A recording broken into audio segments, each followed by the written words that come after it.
Greetings and salutations. Welcome to this episode of Playwright Spotlight. Before we begin, smash that like button, subscribe to the channel, leave a comment down below, and share the show with a friend. If you're listening to us on your favorite podcast platform, be sure to leave a 5-star review and subscribe to the channel. My guest today started in theater in 1997 with no experience, training, and had never even thought about doing a play before. And after a couple years of the acting bug, his best friend and mentor brought him over to MadLab, a nonprofit organization where they started producing original work together. Now, almost 30 years later, he has done almost every job there is to do in theater, from acting, directing, and playwriting. In 2009, he was able to shepherd MadLab through the process of buying its own space in downtown Columbus, Ohio. Each year, they produce 5 to 7 original productions, including Theater Roulette, the longest-running shorts festival in the state of Ohio. Ladies and gentlemen, please welcome Andy Batt. Thank you very much, sir. So I owe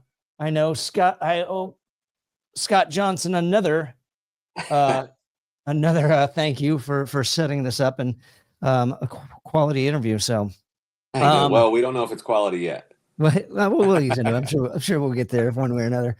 I don't know whether to start with your playwriting or not to start with MadLab. Well, let's go into that. I'm not much of a playwright, so let's put it that way. Yeah, but you've got experience in it, and not to mention, I'm sure that there's a lot that goes into the reading of the submissions. So I'm sure just from that alone as well, you've gotten to a point where, like, you know, when it's good, when it's bad, what works, what doesn't, recognizing habits that a lot of playwrights make. Let's face it, you know, or a lot of or beginning playwrights, I should say. Yes. You know, or and some experience as well. So, yeah. So, well, let's. When did you start playwriting? Let me ask you that. Oh, let's see. I wrote my first play, which was I think it clocked in around 40 minutes. It was like a 40-minute one act for the second ever Theater Roulette back in 2001. Okay. It's called The Bridge. It was about a bunch of homeless cannibals living under a bridge. Oh. It was. I saw that in the 80s. It was called Chud. Right. Yeah. Exactly. Yeah. Sorry. Keep going. No, it was terrible. It was a terrible play, but you know, we were, that was the second year of Theater Roulette. Our first year was only 6 plays, and we were kind of pulling from people we knew, you know, just that was it. The second year we decided we wanted to, actually it was 2002 when I wrote The Bridge. So the second year we opened it up a bit, and then the third year even more, and we somehow ended up with not enough plays when we opened it up to more people. So I wrote this play just to, like, fill the time. Then after that, you know, I wrote a couple different roulette things, mostly shorts. I've only ever written one full length by myself, and then co-wrote another full length. That was those were both in 2005. And then other than, like I said, just some shorts. I've written a lot if you're familiar with 24-hour play festivals. Sure. I've written a ton of those. I can knock those out pretty easy. I'm good for about 10 minutes. That's about as good as I can do. I can concept something and I can make it entertaining, but I would not call myself. I would never call myself a good playwright. But I have read, as you said, I've lost track, tens of thousands of new plays over the years. No, yeah, we generally, with roulette, we accept up to 1,000 plays a year. Wow. And when we were doing full-length submissions, which we're getting back into now, we were taking up to 500 full-length submissions a year. Okay. Now, I didn't read all those. We have, you know, people that help out, but I read quite a few of them. So yeah, I've read a lot of plays over the years. And you also have something. You have something coming up pretty soon too, as well. And this isn't Theater Roulette though. This yes, it is. Oh, it is. Yeah, our 27th annual Theater Roulette. Yeah, it's we open up on March 19th. So this week's been a long week. We're kind of prep teching, you know, not teching, but prep teching. Nice. And long days. I told somebody today I think I'm going to be at the theater tomorrow from before dawn until I die. That's pretty much how long the day is going to be, I feel like. And you were kind enough to jump into here. Yeah. Is theater roulette multiple times a year, or is theater roulette this time of the year usually falling in March, and then you do other productions throughout the year? So it's very interesting. Theater roulette has almost always been in May since its inception. This is the first year we're actively trying to put what we call our main theater roulette in a different time slot for just lots of reasons that are way too boring to get into. We did do a Christmas roulette once. Okay. And then we also did a best of roulette, which was like a second roulette in the same year. That was the 10th anniversary of roulette. So we did 2 roulettes that year, but generally it's always in May. So this year it's kind of weird. Yeah. What was the catalyst to make this one year earlier? The big catalyst was just there seemed to be more and more competition. And I don't know why it seems like post-COVID it's been this way, but more and more competition for actors in that May time slot. We were having a tough time really getting actors the last couple of years. So we said, hey, let's give it a try, bump it up to March and see what happens. And yeah, we didn't have nearly the problem this year. So so far, seems like it's working. It's a good idea. So going back a little bit into I want to talk about the evolution of your playwriting, like, because I'm sure, how long did it take first of all, how long did it take for MadLab to really start picking up to where it's like submissions just really started coming in? I imagine it took a few years, and technology probably helped as you evolved. For sure. Yeah. I would say probably about 2005. Okay. 2005 is when I think we saw our first like giant, just like, holy moly, and I think part of that was us finding the right places to post submissions. Right. Someone I knew said, hey, you really got to go to this site. And as soon as I did, it was like, oh my God, they are like the first 2 days. And it's always this way. The first 2 days to a week, I generally get 75% of the total submissions. Like it's insane. They come in by the hundreds in those first couple of days to a week. It's a lot to log. Sure. Because I'm very anal about it. I log every single script. I reply to every single playwright. Good for you. To let them know I received your script and you will hear from us by such and such a date. Bam. Like that is just how I think it should be done. And Absolutely. We send out rejections as well, which I will say 99% of people really appreciate. Some people don't. And, we just, sorry you feel that way. Yeah. But 1,000 submissions and we can do 20 plays. It's sure. Hard to, it's hard to include everybody. Is there a theme for theater roulette, or is it pretty much anything goes? And then you just based on, you're going to have a wide swath of whatever the top 20 that we choose are going to be. Yeah. Generally, we've tried different formats over the years because the way theater roulette works is it's actually 3 different shorts festivals at the same time. Okay. So there's 3 different nights of programming. And each night has between 5 to 7 plays on it. So we've tried a few different things, not so much themes, but kind of groups. Right. This year, we're kind of going back to that a bit. So we have a night that is exclusively for Ohio playwrights. We have a night that is exclusively for college playwrights. Okay. And then the other night is just kind of the catch-all of literally anybody else. And we've done variations of that in the past. A couple of years, we did a night that was a collection of shorts from one playwright. Like we've done that before, so we try to experiment with it. We're very much an experimental theater. So we like to not just experiment with content and presentation, but we also like to experiment with administration. Sure. Why not? Find out what works. Yeah, right. So right. It's longer than one weekend, I assume. Yeah, 3 weekends. Okay, so Fridays it's going to be this, Saturdays it's going to be this, Sundays it's going to be this. And did you only it were that simple? If only it were that simple. We like to make things as complicated as we can.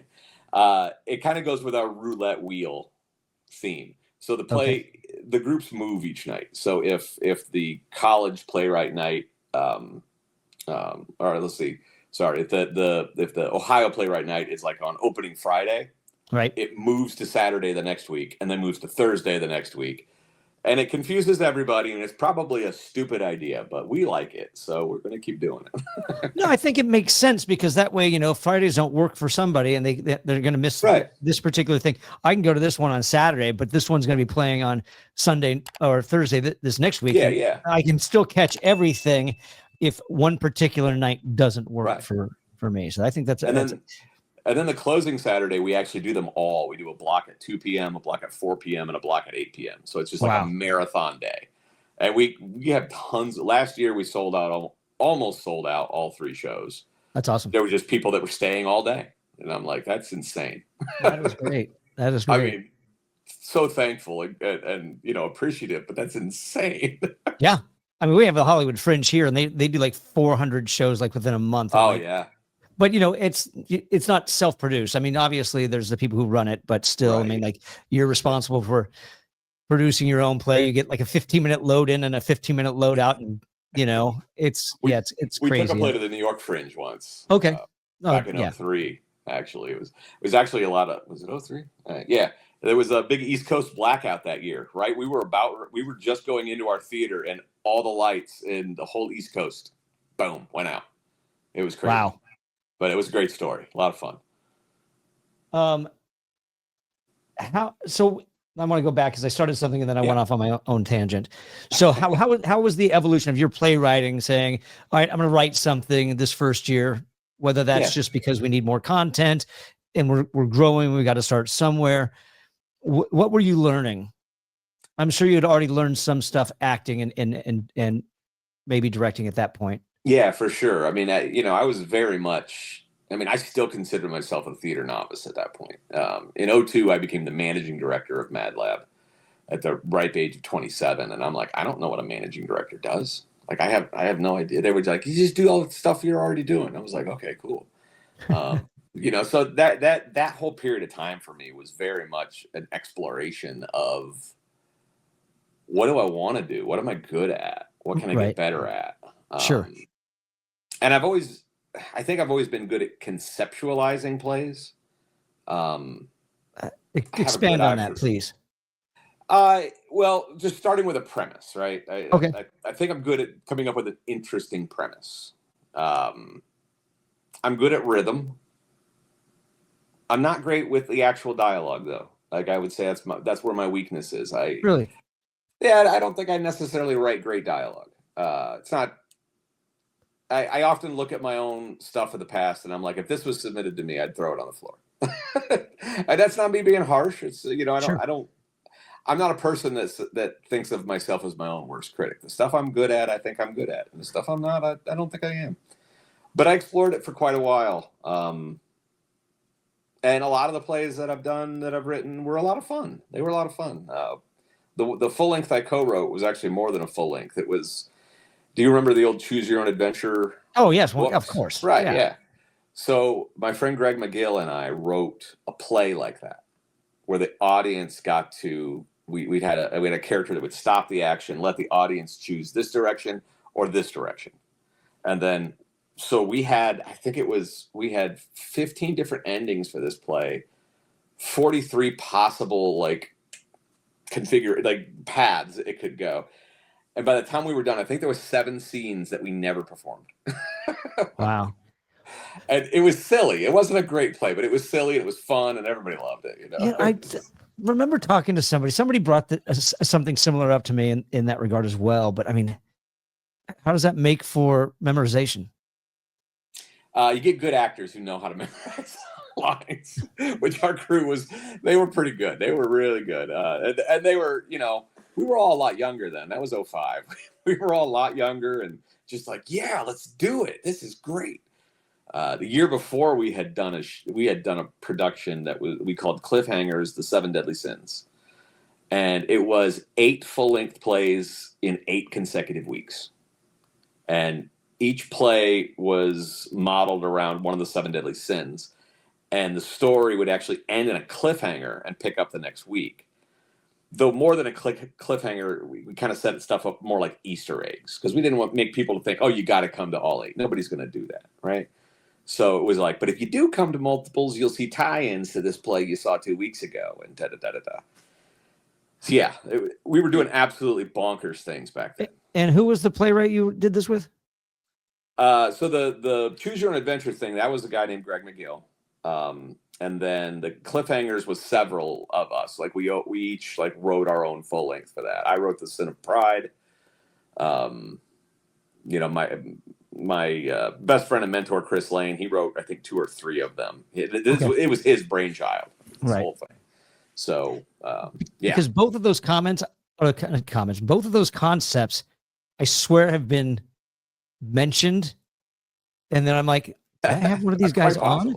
But no, but I would remember the names would ring out. So yeah, no, these were very much like, these things never went anywhere but us. Like they never went anywhere else. They didn't.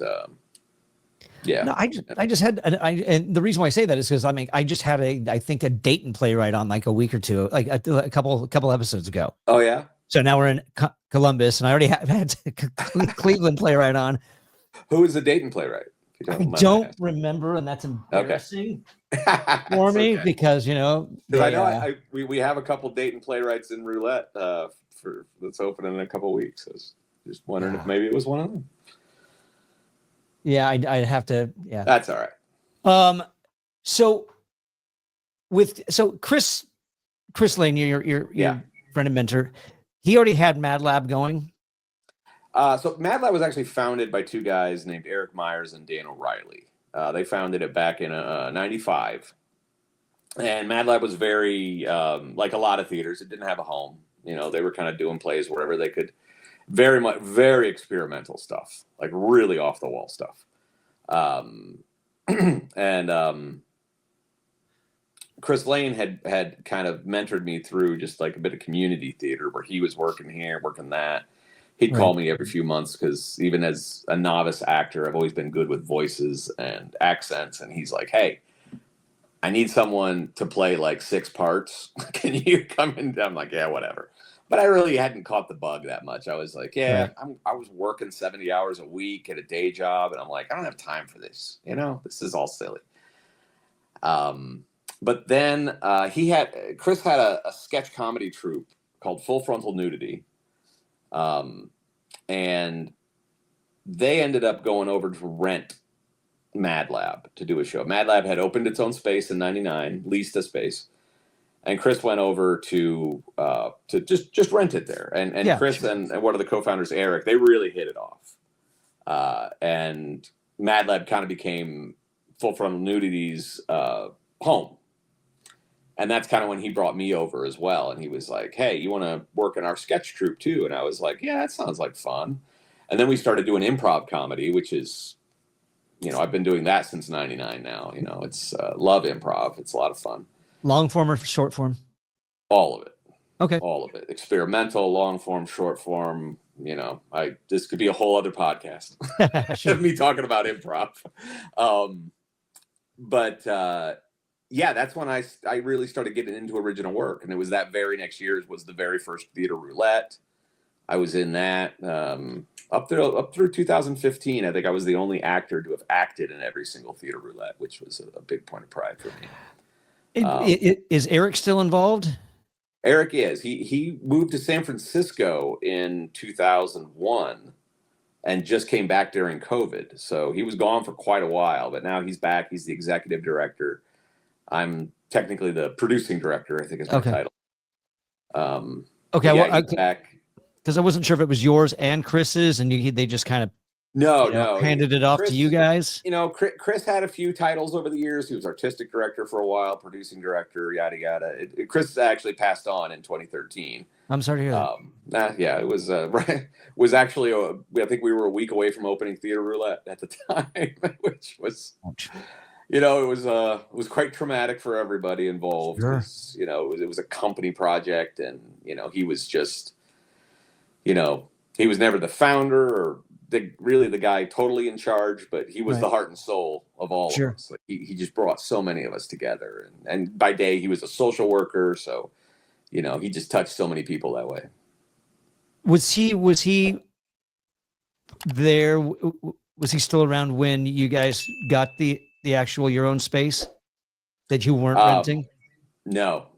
Wait, yes. Sorry, I'm getting my spaces confused. Yes, we bought our space. So we rented our space from '99 to '09, and in I think it was March of '09 is when we found out that the guy who owned our space sold it to a developer, and the developer said, luckily we had literally just signed a lease, so we still had a whole year left. And he met with us and he said, "You're going to want to find a new place. I'm not going to lease this place to you again. You're not going to be able to afford it." And he was 100% right.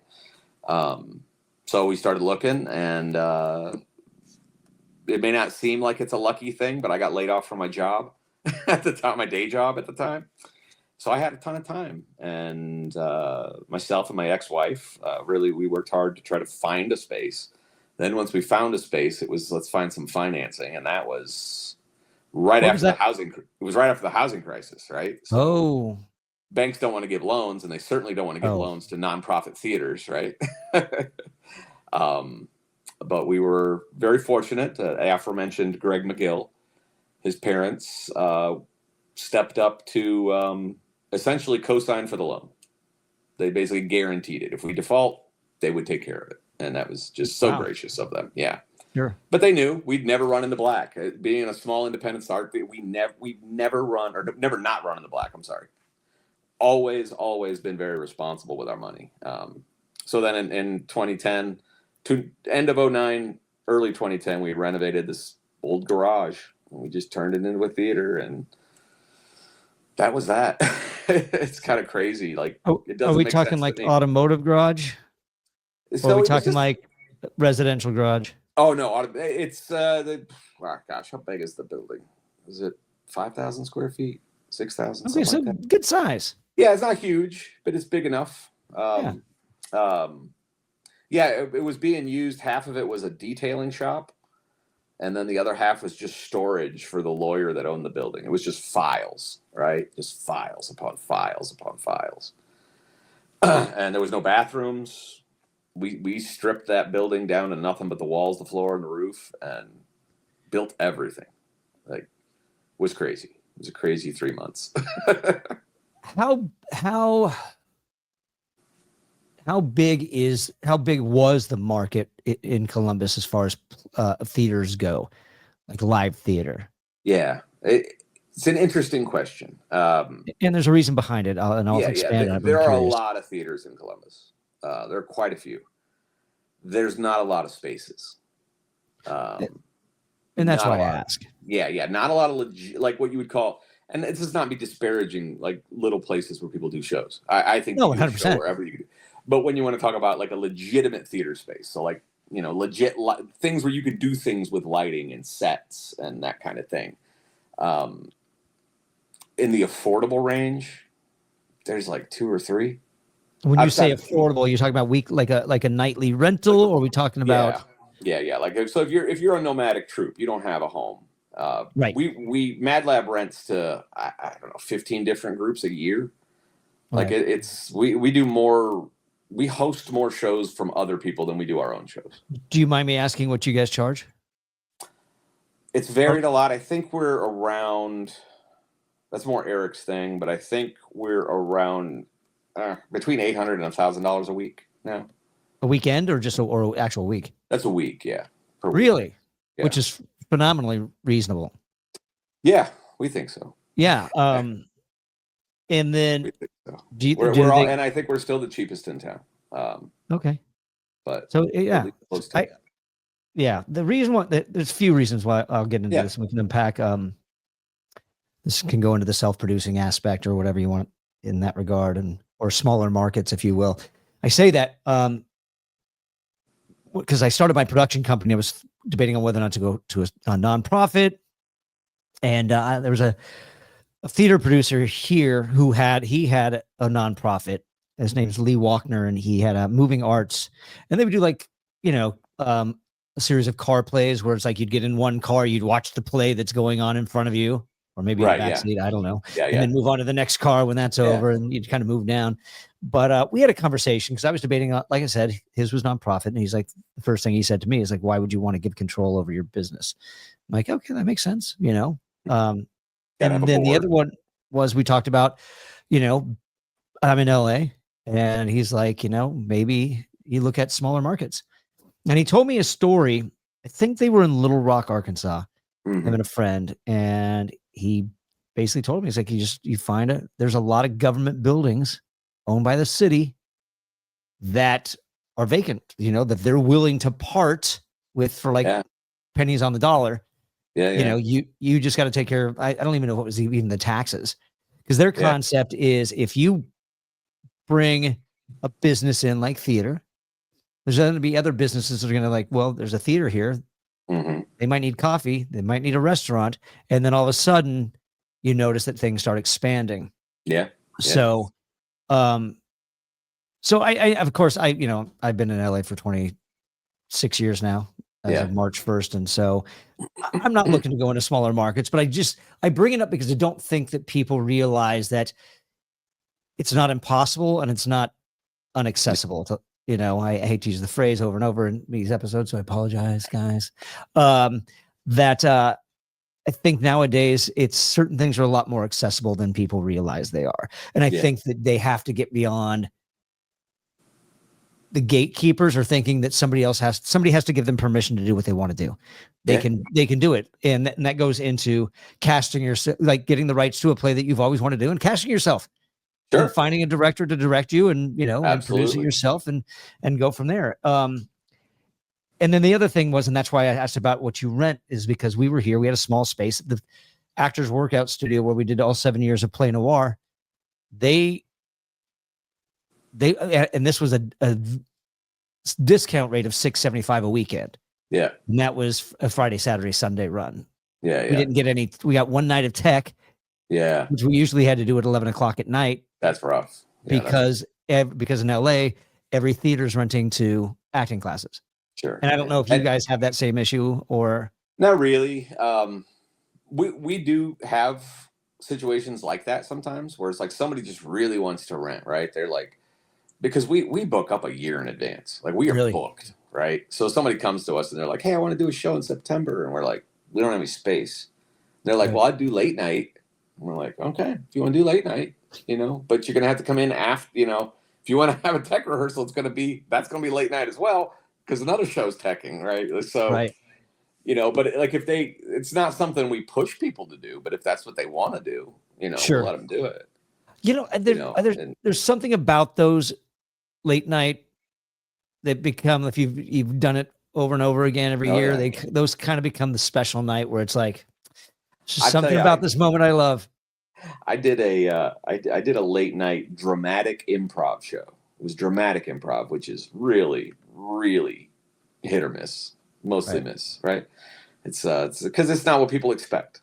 Right. So, you're trying to hit people that actually want to see that. But it was a really weird thing. We did it in the round, and it was kind of like, it was kind of set up as some weirdo kidnapped these people off the street and put them in a room and was pushing their buttons and trying to make them crack. And I'm telling you, it was fascinating, and it drew a crowd. I was like, this is kind of amazing. But there's something about it being like a 10 o'clock show that made it feel even cooler. Yeah. Well, go ahead. No, you were saying, how you shouldn't ask for permission and all that. Whenever I think about like how has MadLab accomplished the things we've done, being that we're a small arts organization, we do only original work. That's all we do is original work. It's all we've ever done in a town that is pretty commercial here, right? Like generally you want to be doing musicals and stuff for kids. Like that's kind of what you want to be doing. But I've always said our biggest asset is stubbornness.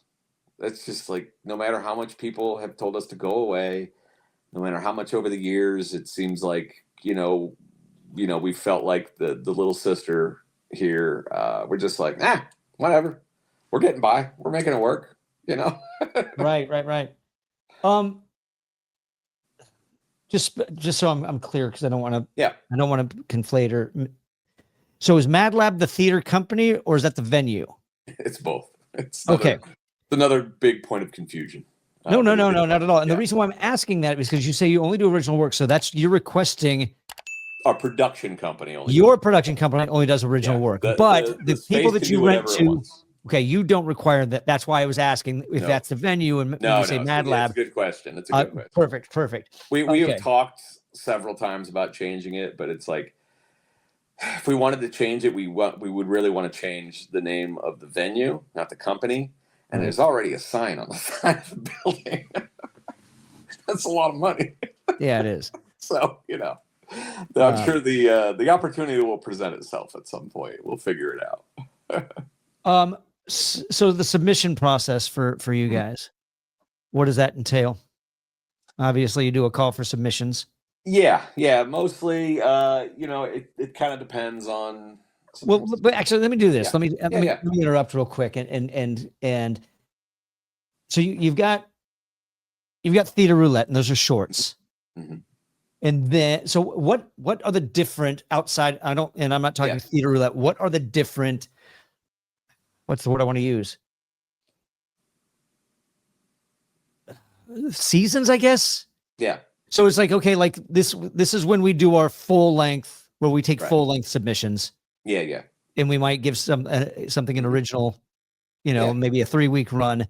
And this is original works. And then this is theater roulette, where it's shorts, and maybe these are like longer one acts. What are all the different categories, if you will? So we have two. Well, yeah. So we do theater roulette. We also do another shorts festival every year called Young Writers, which is where we work with high school playwrights.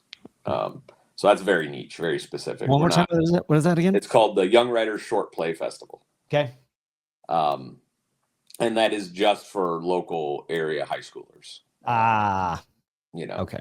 So what, did you have a high schooler you wanted to submit? So the reason why is because I just wrapped up, there's a high school theater festival here in California called Linnea. We just did it was our 70th, like I say we, like it's mine, which it's not, but it was a festival that I participated in high school with when I was there. And nice. So now I'm a respondent for original plays. That's great. For high school playwrights. And so I'm always looking for, like, there was one that had a really great concept. So I'm always looking for opportunities for those playwrights to submit their work somewhere. But of course I can completely understand that, because you want the younger playwrights to be able to see their work. And the fact of the matter is most young playwrights that don't live there are probably not going to make it there to see it. Right. It's quite possible that we're always changing things. So sure, nothing that says it'll be that way forever. Right. Okay. So those are the two you got. Yeah. And then, so after that, we generally try to take anywhere between 3 and 5 full length productions. Okay.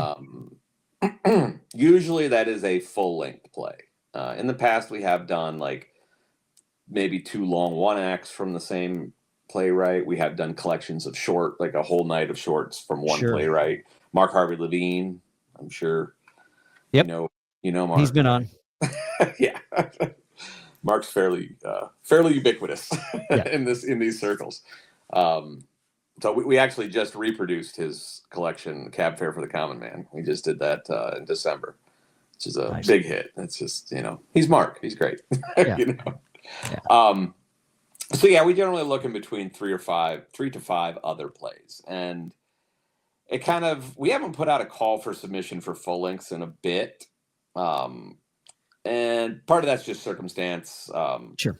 Like this season we're doing now is our 30th season. So we're kind of reproducing some old favorites. Sure. Okay. Cab Fare by Mark. We did Clown Time is Over, which is by a San Antonio playwright named Joseph Green.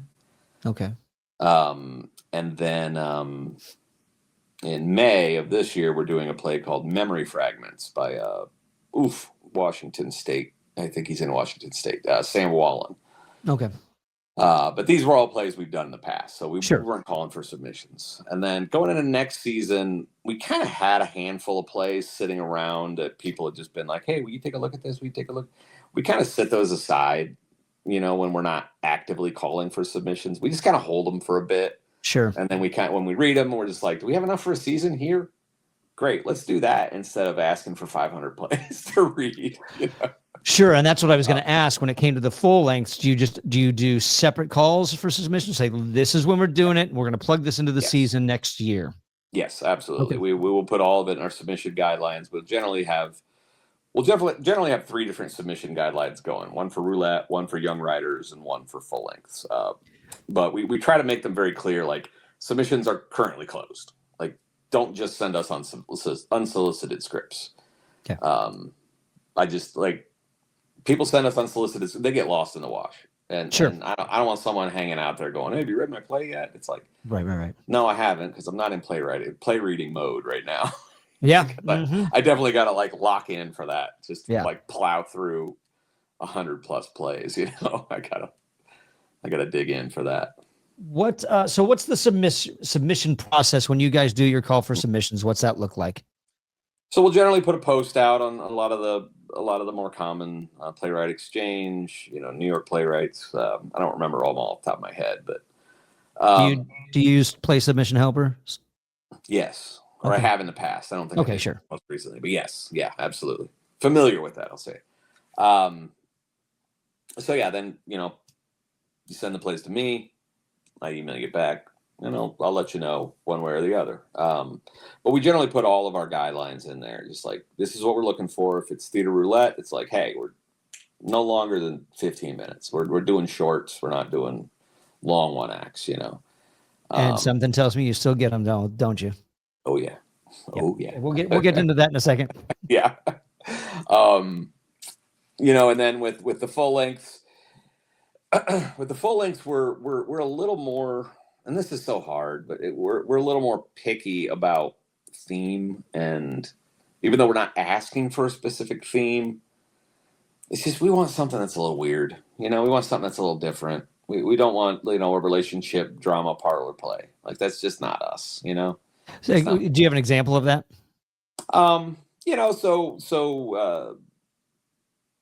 Memory Fragments, which I just mentioned, is a futuristic detective, like film noir kind of a thing, with a ghost in the machine kind of aspect. It's a little horror story, a little mystery, futuristic. It's just not your typical fare, right? We like to think of ourselves as doing plays that nobody else in Columbus will do, right? Even aside from the fact that it's original work and not a lot of people do original work in Columbus, we also just like to hang our hat on the fact that nobody would produce this anyway, because it's just weird, What's it called again? Sorry. That one's called Memory Fragments. And I'll get into why I asked that in a second. Yeah. And then Clown Time Is Over, which we did in September. That was about a guy who hosted a children's television show as a clown. But he goes to start his show and everything's weird. There's no audience. You kind of get the sense that he's in purgatory after trying to kill himself. And all of his animal puppet friends come alive and they're talking to him. And there's a giant snake that's trying to eat him. And it's just weird and it's fantastic. And I got to play the lead character and I got to talk like this the whole time. And that's just a lot of fun for me, That's awesome. Yeah. So you get everything, and then are you the only reader? No, I lean on as many people as I trust to read, that want to read. Some people are like, yeah, not this time around. And then how does that play out as a overall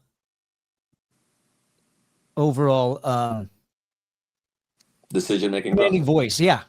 So it's like, these were hard lessons to learn over the years.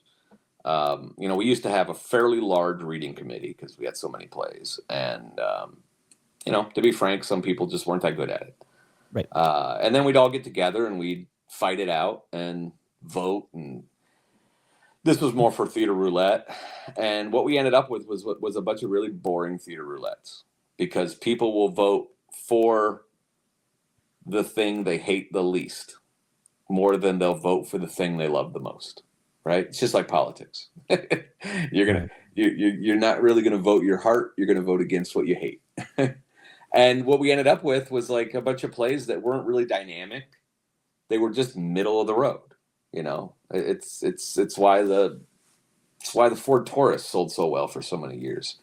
It didn't offend anybody by the way it looked. Sure. It was a fine car, just a fine car.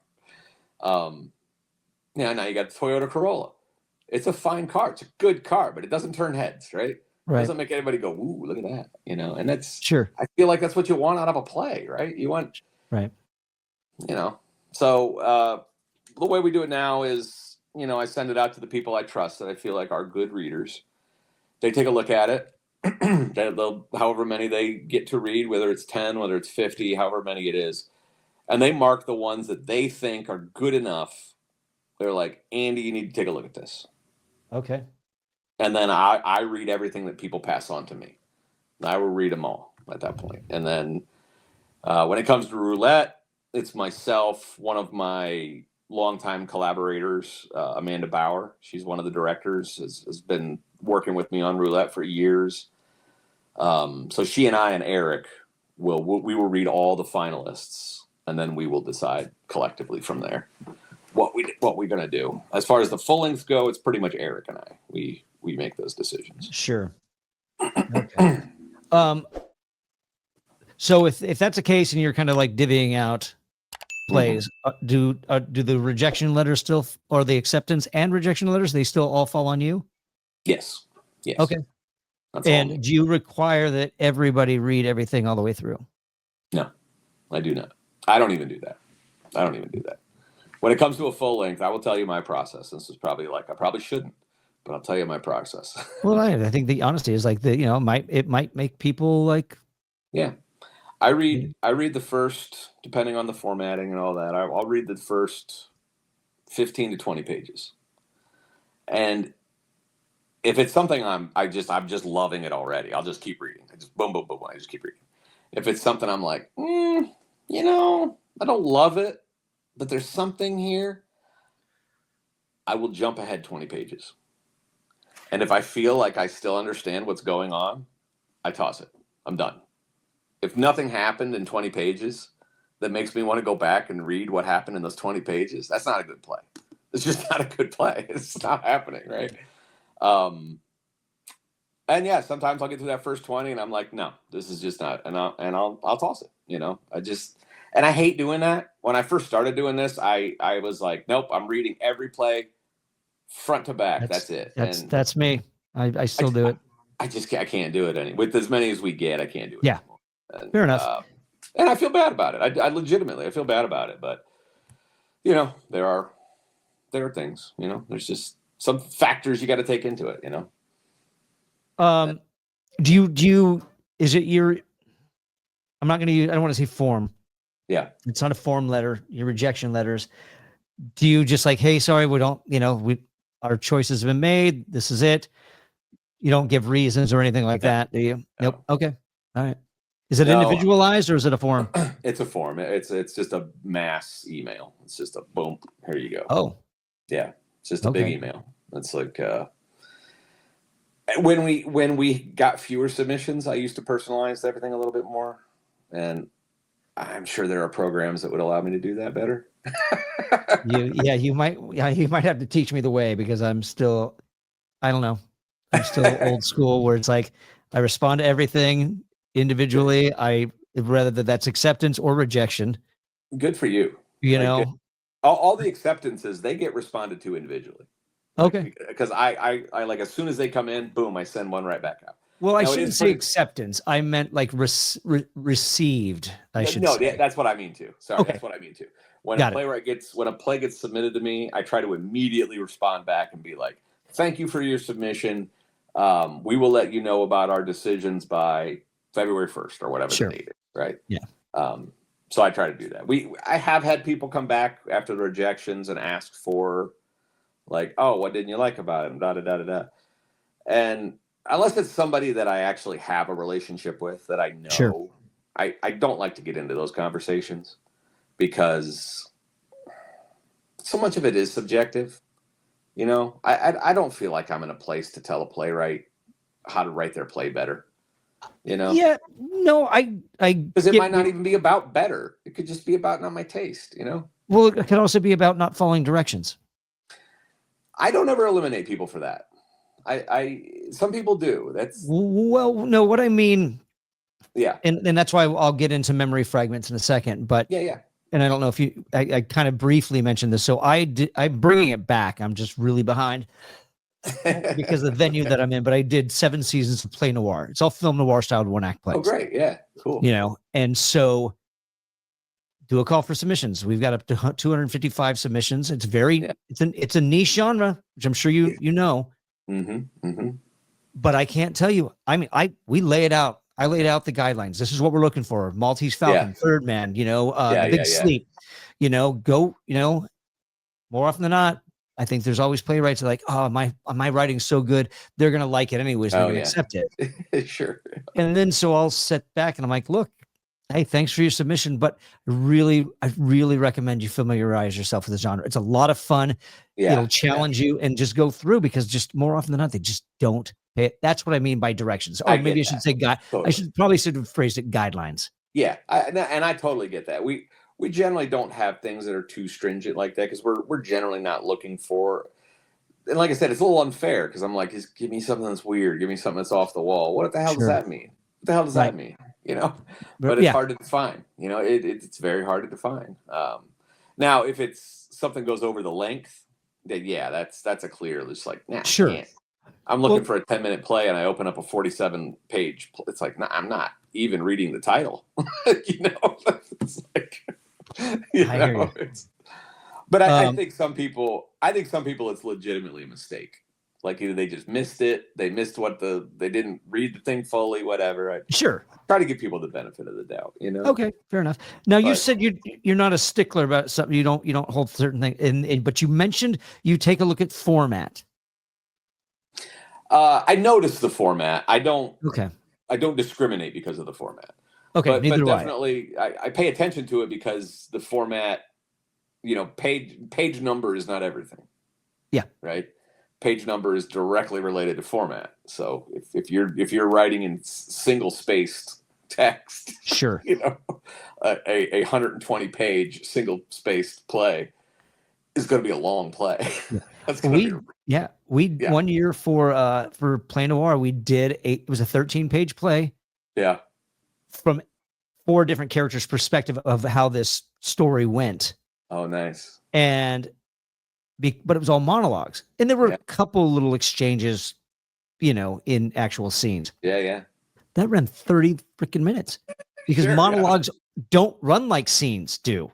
No, they do not. At all. So yeah, absolutely. In that regard, yes, I hear you there. On that note, I mentioned it.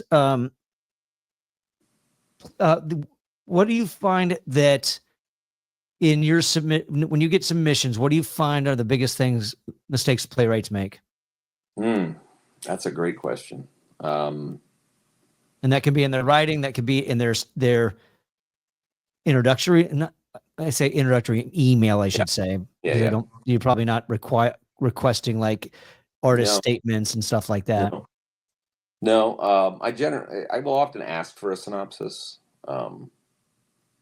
but I don't even necessarily lean on that much, because I find a lot of synopses don't really reflect the play that well anyway, good and bad sometimes. I don't even read them for the most part, because I don't want to know. I want to discover the story as I read. Right. Yeah, exactly. I'd say just one of the things that I look for in a play, let's say that as opposed to a mistake, one of the things I really look for in a play is action, whether that be actual, like I can see the movement on stage, or it's just dramatic action. Sure. Which can also be comedic action, whatever. Sure. But I want to see that the characters are either physically moving or being moved, right? That's a big thing for me, because I think as a director as well, right? Like 100%. I've directed so many plays, and the stage picture, the blocking is so important. But the worst thing you can do is make an actor move for no reason. You make a move just because we need some movement. Right. But there's no real reason for them to move. And so when I read a play, I am constantly like seeing it on stage.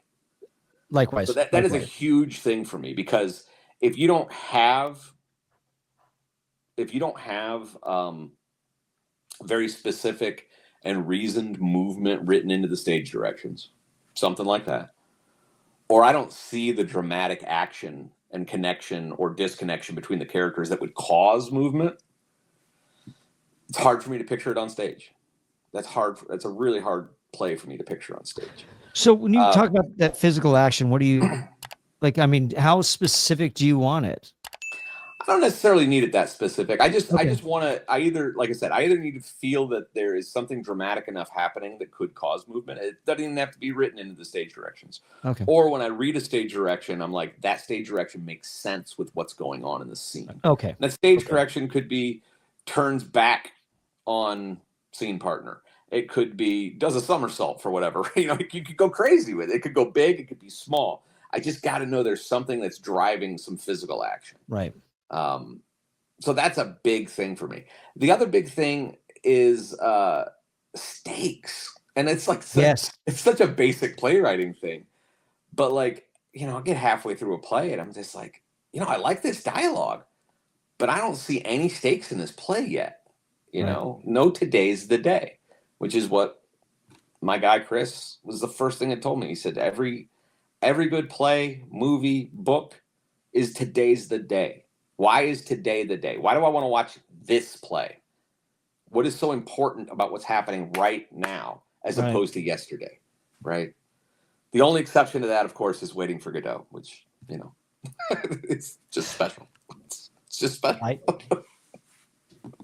I tried to revisit it. I'm like, I don't know. It's my favorite play of all time. Really? But I love absurdist. I love absurdist work. Like absurdist work speaks to me. Okay. And if it doesn't speak to you, it doesn't speak to you. Like that's sure. I don't ever criticize anyone for not loving Beckett or any other absurdism because it either and I don't even say the whole well you either get it or you don't. I don't say that. It speaks to you or it doesn't. Sure. It's not your fault. It's not anybody's fault when they don't get it. Right. It's just what it is. I've read a lot of abstract stuff that I'm like, I don't know what the hell is going on here. Right. Yeah, there's a few I want to revisit. Like I want to revisit Endgame because I was probably too young to really grasp what was going on. That's my white whale. That one's my white whale. I want to direct it really bad. Right. But I don't know if a palatable production of that can be done. I've seen it twice and it's so bleak. It's so bleak. And I'm such a Beckett fan, but right. I mean, the words are so beautiful. I love the way he writes. And I mean, my favorite line of any play I've ever read is from Waiting for Godot. And Vladimir sets up, he looks at the moon and he says, "Pale for weariness." That's it. I don't need the whole long Shakespeare soliloquies. Pale for weariness is just such a great, succinct line. So well done, you know. But so I'm a boy. But so all right, so you with your appreciation for dialogue, why do you think that I can't write it? Yeah. I don't know. I don't know if I just don't. I don't think I have my own good command of the English language personally. I don't. That's the only thing I can think of. I don't. Have you read On Writing? Oh gosh, years ago. Yeah. Because I used to think it's when I wanted to be a playwright. When I was thinking about it. I used to think that same thing. And after you go through his biography or autobiography aspect, and you get into the toolbox, if you will. Yeah. And he gives you 3 separate samples. And I don't know if you remember this, and I highly recommend that anybody listening, if they haven't read it, even get it for the toolbox aspect of the book. Mm-hmm. But he gives 3 very great examples of writing. And it moved me to tears because it was like, I've been holding myself back because I didn't realize that even the simplest of writing is good. And I think it was, I can't remember the 3 that he gave, but it was like really big, like classic writers that sometimes just wrote very simple, monosyllabical words, and others that went into like beautiful prose, but it still told a story and got a message across. So that's why that's why I ask. I'm like, because I don't write in poetry. Yeah. When I write dialogue, but I know playwrights that do, no, I do too. In musicality. A big part of it might have just been me giving up on it. because I had so many other things to do. And I was like, I Sure. got to let something go. And I don't have time to Right. direct half the plays, act in the other half of the plays, and run the theater. And I think there just might have been a point at one point where I was like, you know what? I'm not good at this. Maybe I could get better, but I don't have the time and the energy to do it. Right. And maybe it'll change. Yeah. And that's something that I wrote down way early into our conversation. And maybe it doesn't come into play now because I'm imagining that MadLab is all you do nowadays. You don't have to have a survival job. Oh no, I have 4 jobs. Okay. I actually have 4 jobs. MadLab is one of them. Yeah. Within the company or just no 4 separate jobs. Okay, so that's because you kind of just touched on that, and that's why I want to bring it up because I did write it down. What's the secret? And it may not be the secret; it just could be how you do it to juggling, real life and art life. Like when like I got it. I've got these things to do, and I've got these jobs, but I still have to run a. For me, so it's kind of twofold. I need it, right? Like I need theater. Back when, so I ran MadLab with some other people, but I was pretty much the head at the top of the snake between 02 and 15. Right. I was the guy, right? And I burned, but I wasn't getting paid anything then. It was all volunteer, right? And I was working 50, 60 hours a week in my day job, 40 hours a week running the theater. And eventually I burned out and I had to leave. So much so I actually spent a week in an institution. Like I was, oh, wow. I was done. It was kind of the beginning of the end of my marriage as well. Like it was just a whole bunch of crap. And I took a long break. I took about a 10-year break from theater. And I only recently came back to MadLab 2 years ago. But now I'm getting paid a little bit. Not enough to make a living on, but it's actually getting paid, which is really cool. And I'm excited about that. But for all those years, all these guys, I was a draftsman for an engineering firm. That's what I did for 23 years. And these guys I worked with, they're all engineers. I couldn't be any further from theater, right? And so they didn't understand it. And they'd ask me, they're like, well, you're doing all this for free. They're like, what do you get out of it? And the little mantra I came up with was, it's not what I get out of it. It's what gets out of me. And I need it. Like that is my expression. I need that. So that's one side of it. The other side is the MadLab side of it. There's just no other theater that does the kind of stuff that I like to do. Honestly, sure. Like I could go work for some other theaters from time to time, but I'm just not that interested in the basic fare. It's just, I don't like musicals. I'm not a musical guy. Musicals tend to bore me. I don't like when, and again, not a knock on anyone that likes musicals. It's just not my thing. I just don't like it when the characters are singing their subtext. It's not my thing. I want to watch an actor make me feel what they're thinking. Right. Like that's what I love. So just not my thing. And there's just more and more, it's just musical. So many musicals now. Yeah. That's a big part of it. And then a lot of the other stuff is just, it's just the same plays being done over in Midsummer Night's Dream again, that kind of stuff. Again, they're all great plays. I just don't, they just don't rev my engine, I agree. So I love original work and I like to do original work. There was nothing that thrilled me more than when I found out that the first Mark Harvey Levine play we did back in 2005 was Surprise, which is, I think, his most produced short is Surprise. And I played, and we did not premiere it. It had already been done lots of times before us. But I played the lead guy in that. And then years later, I came across another guy who said, I played that character too. And I'm telling you, that was just cool. To do this original piece and you meet someone else. It's one thing if you're I played Hamlet. And this guy played, of course, a lot of people have played Hamlet. But not a lot of people have played in a Mark Harvey Levine piece outside of Columbus. That's the thing. It wasn't like here. Right, sure. Somebody from somewhere else. And I was like, that's really cool. I love that. It's a lot of fun. Yeah, I had I did a musical. Well, it wasn't a musical. It was, yes, it was a musical, but it was a melodrama, comedic melodrama. It was 2 different plays within a titled piece called Foiled Again. Oh, say that again. Foiled It was again? foiled again. Yeah. And I forgot the first piece. And the second piece was He Ain't Done Right by Nell. And it's just kind of like not a hillbilly play, but Yeah. and it was at a community college. And I'm like, Sure, I sure. kind of want to read for Granny Perkins. And I actually wound up getting cast. And then I went to this Oh, that's theater great. festival in Cedar City, Utah, and met another guy who also played Granny Perkins. Oh, that's great. At some other college production. So I feel you. That's fun. That's fun. What advice, like with all the juggling you do, Mm-hmm. what advice do you have for anybody like hesitating to take that leap? And then whether that's starting your own company, whether that's, constantly lie to yourself. Like just constantly tell you there's going to be less to do tomorrow, even though there's not. I often think of the movie Gattaca.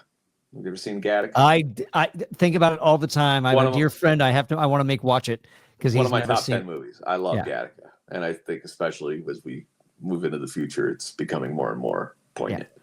Yeah. But when Ethan Hawke and his brother are swimming, there's a swimming contest. He's like, how did you? He goes, how are you doing this? And he goes, I didn't save anything for the trip back. He's like, you're closer to the other side. Constantly tell yourself you're closer to don't turn back. You're closer to the other side. That's what I do all the time.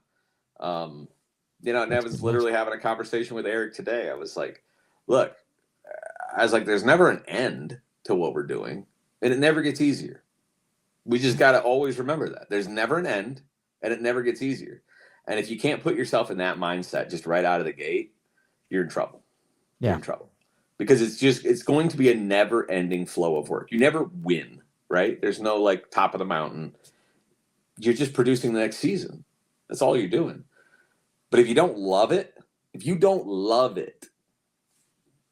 not going to last. Like it's too much work. It's just too much work and not enough reward. Like it just is for most people.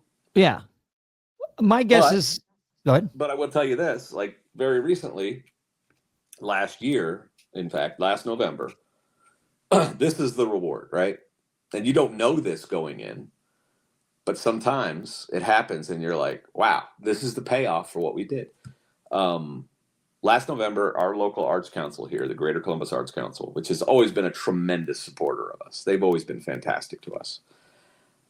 They had a giant capital funds grant they were giving out to anybody that had a space, right? And they awarded us $283,000. Wow. To improve our space. And it's awesome. been phenomenal. It's been phenomenal. I mean, already we have, our seating risers were made out of 2x4s and plywood, right? We got professional seating risers in there. We got a $40,000 lighting package of all LED stuff, 4 moving lights. Our space, we seat 62 people. We're not a big space. I meant to ask that earlier. Yeah. Right. Yeah. We are currently renovating our lobby because our lobby was like the work we did back in 2009 to renovate the place. We estimated we had $100,000 of volunteer labor. That was just like me and all the other actors who didn't really know what they were doing would come in, and we're just making it happen. Right. It's all by code. It's all the code. We had city inspections. Nothing's falling down. But like, it was just, it's crazy. But then to say like, okay, yeah, this many years later, and this organization is like, here's a bunch of money to take to finish what you started. That's awesome. Right? Which you didn't have the money to finish back then. And it's phenomenal. People keep coming into the theater space and they don't even know what changed. But it's like these little things, like better ductwork up here. We were able to move this electrical panel, which was kind of an eyesore, right? Like move that, put in a wooden floor instead of the concrete floor that we had. And it's just serene. It's a serene black box, man. And I love it. That's awesome. Yeah. So outside of that kind of funding, because obviously when it comes to construction or renovations and things like that, I'm assuming that you guys cover all the costs for productions for anything that you guys produce. Yeah. Okay. And that just goes back into the pot? Yeah, pretty much. Yeah. Okay. You know, you do what you do what you can to. I mean, we hardly ever make back our budget on ticket sales, like, but Yeah. who does, right? Hardly anybody really does, I don't think. Broadway doesn't make back their money on ticket sales, right? Like, Yeah. Well. there's investors and all that kind of stuff. Yeah. Ain't that the truth? Yeah. So so we Why it's always musicals.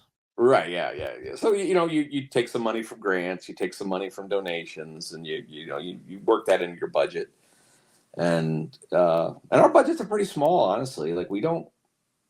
It's part of what has got us here is we're very good at working on a budget. Very good at it. Being a black box, it's generally not. I don't think you're expecting a full set, right? When you walk in, we try to do what we can. Even our quote unquote full sets are generally not like straightforward. Here's some walls, here's a table kind of thing. Like, they're generally a little more esoteric. And we just part of that grant, we just bought a very nice projector system, like 5 different projectors with mapping software. Wow. It's really going to be a game changer for what we're able to do with sets, Sure. Yeah. Yeah. And I think that's why that's my love of noir, or my affinity for it, is the fact that it lends itself to simplicity. It does not take a lot. Oh, yeah. And it achieves so much with so very little. Can I tell you a little bit about Memory Fragments? Yes, of course.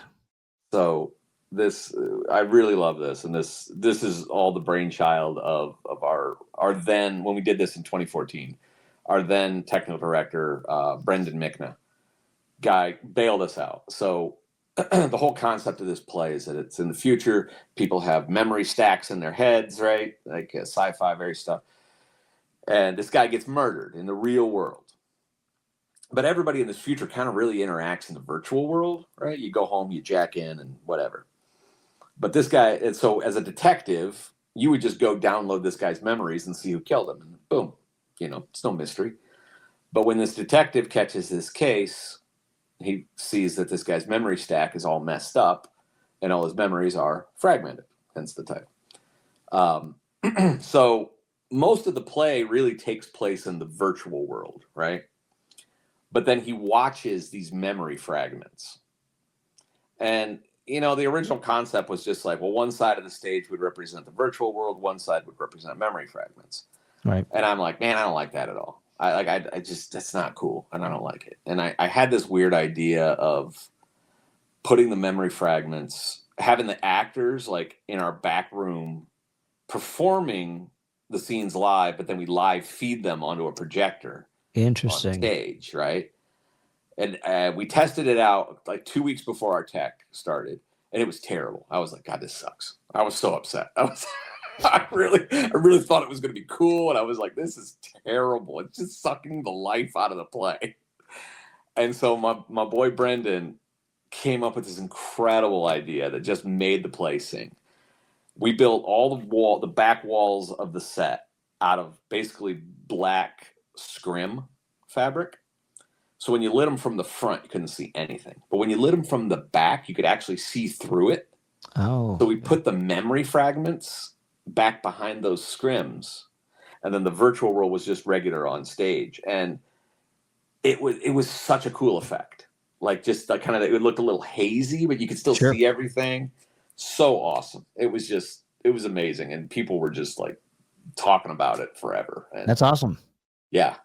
But it felt that noir thing, because it felt a little dirty. You know what I mean? Like, it was just really cool. Yeah.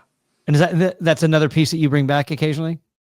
So we'll bring it back for just the second time for our 30th anniversary here. So okay. We just had auditions last weekend.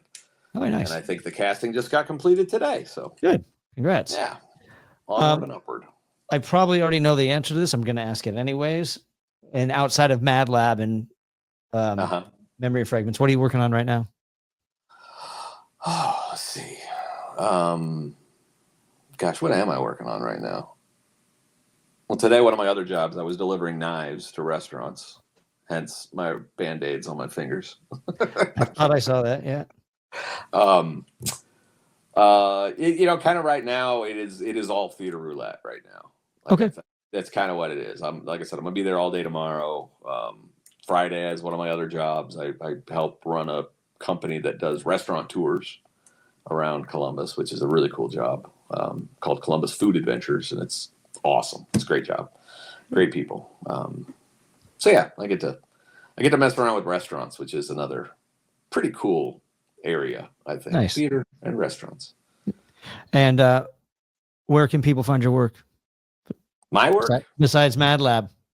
Do you have any of your work on a website or anything, like your past plays or anything? I don't think so. I was recently in a movie which you can rent on Amazon if you if you want that. It's called Down to the Felt. I have a very small part in that. It was a local film here, but that's nice. Yeah, we had a couple of LA actors come out. It was good. All right. It was good. Nice. Yeah. And then finally, are you on the socials? I am on the socials. I think on Facebook I'm just Andy Batt, and on Instagram I'm Andy P Batt. Okay. But that's about it. I don't have a huge social media footprint. I don't either. And I stalk around sometimes, but sure. I tend not to interact much. The nature of what we do, we probably share when should. It's time to promote. I share when it's time to promote, and that's exactly about as far as I go. And is there a website for MadLab? MadLab.net, MADLAB, which will hopefully be redesigned very soon. We're in the process of that as well. And are you going to be accepting submissions anytime soon, or are they closed for a while now? I think they're going to be closed for a while. We just, like I said, we just read a handful that we had sitting around, and I think we got enough to do next season. But I think going into the following season, we're going to definitely be. Well, I mean, for your 30th anniversary, it sounds like you've got a pretty good concept of how you're going. Yeah. So. So well, I think we're going to be good to go for a bit. But roulette submissions will likely open up in the late summer, early fall. So those will definitely be out there. Good people to send me the onslaught. I like it. Well, happy 30th. Well, thank you very much. Thank you. Appreciate it. All right, Andy Batt, thanks for coming on to the Playwright Spotlight. Thank you so much for having me. It was a great time. Thank you for tuning into this episode of Playwright Spotlight. Again, smash that like button, subscribe to the channel, leave a comment, leave a comment down below, and subscribe to the channel. If you're listening to us on your favorite podcast platform, be sure to leave a 5-star review and subscribe to the channel. And in the meantime, and until we see each other again, keep writing.